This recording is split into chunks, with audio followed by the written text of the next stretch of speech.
Imagine hiring 5 security guards to protect an entire city. One guard starts fights, one is busy fighting his own neighbor, one keeps redrawing the map, and the remaining 2 insist they are still global superpowers because, well, they remember the good old days. Welcome to the United Nations Security Council, the body that was supposed to prevent World War III, but today often struggles to prevent the next regional war. And now India has publicly called that out.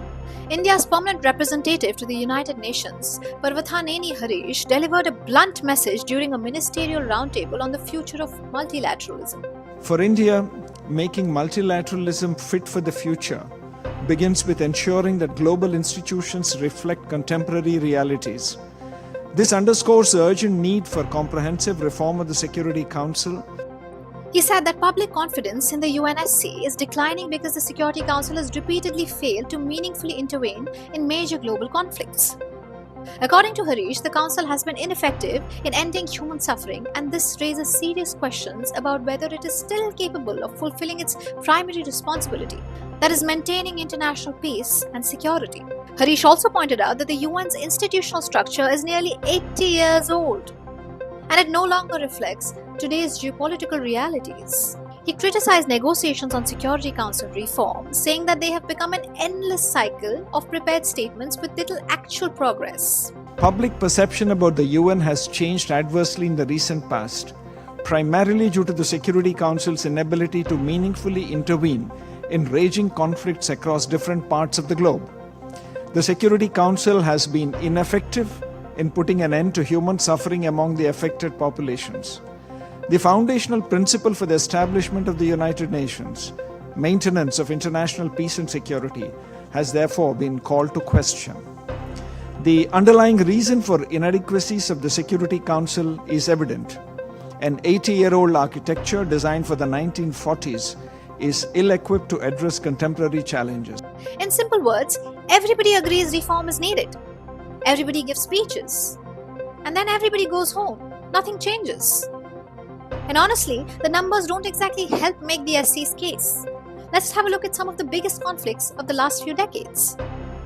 The Iraq War in 2003 proceeded without Security Council authorization.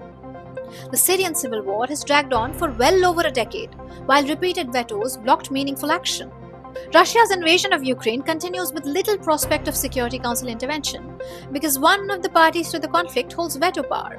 In Gaza, repeated divisions and vetoes have left the Council unable to produce unified action acceptable to all sides. Earlier failures in Rwanda and Bosnia remain painful reminders that declarations and peacekeeping mandates do not automatically translate into protecting civilians. When people ask, what exactly is the UNSC doing? This long list of unresolved conflicts is why that question keeps coming back. So why does this happen? Because of one word, veto. An old boys club of 5 permanent members, the US, Russia, the UK, France, and China. They can individually block major Security Council resolutions. It doesn't matter if almost every other country agrees. If one permanent member says no, that's the end of the discussion. The veto was created after the World War II to ensure the major powers remain inside the UN system. But decades later, critics argue that it often protects national interests more than global peace. Which means the world's biggest peacekeeping body can become deadlocked precisely when peace is needed the most. As a collective, the UN has not been able to move the needle on reforming the Security Council. The discussions so far have been limited to an endless cycle of prepared statements under the IGN framework. Action points 39 to 41 of the pact have largely remained on paper. This is untenable and must change. The United Nations has repeatedly described the situation facing Afghan women as one of the gravest women's rights crises in the world. Girls remain barred from education. Many women face sweeping restrictions on employment and public life. And today, in Kabul, a female cat has more freedoms than a woman. A cat may go sit on her front stoop and feel the sun on her face. She may chase a squirrel into the park. A squirrel has more rights than a girl in Afghanistan today because the public parks have been closed to women and girls by the Taliban. A bird may sing in Kabul. but a girl may not, and a woman may not in public. This is extraordinary. This is a suppression of the natural law. This is odd. The term gender apathy is increasingly used by UN experts and rights advocates to describe these conditions. Yet, despite years of discussions and resolutions, meaningful international leverage has remained limited. When institutions cannot translate concern into action, people begin questioning whether the institution itself still works. That brings us to the bigger debate. Should the Security Council still look the way it did in 1945? Back then, the P5 reflected the victors of the World War II, but today's world looks very different. India is now the world's most populous country and one of the largest economies. Germany and Japan are among the world's leading economic powers. Africa, despite representing over 1 billion people and more than 50 UN member states, has no permanent seat.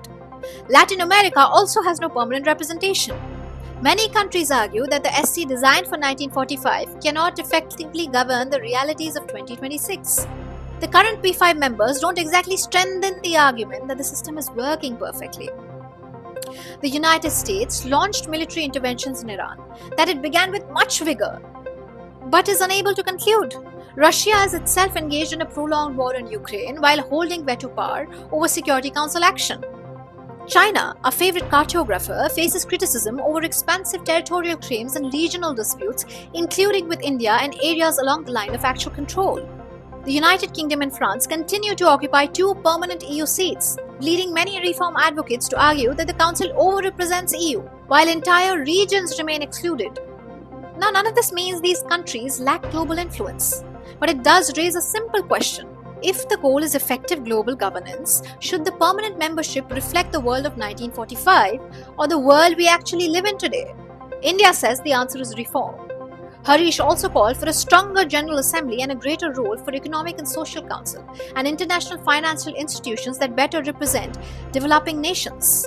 In closing, India emphasizes that we will continue to support all genuine efforts to implement reforms in global governance institutions, including the UN Security Council and the IFIs. Our joint endeavor must be to make these institutions fit for purpose, equipped to handle the present and future challenges of humanity. His message was clear. The credibility of the UNSC depends on its ability to evolve. Because an institution created to prevent wars cannot afford to become famous for mainly holding meetings while wars continue outside. And perhaps that's the biggest challenge before the UN today. Not convincing the world that peace matters, convincing the world that Security Council can still deliver it. This is Shivangi Mukherjee for India Abroad.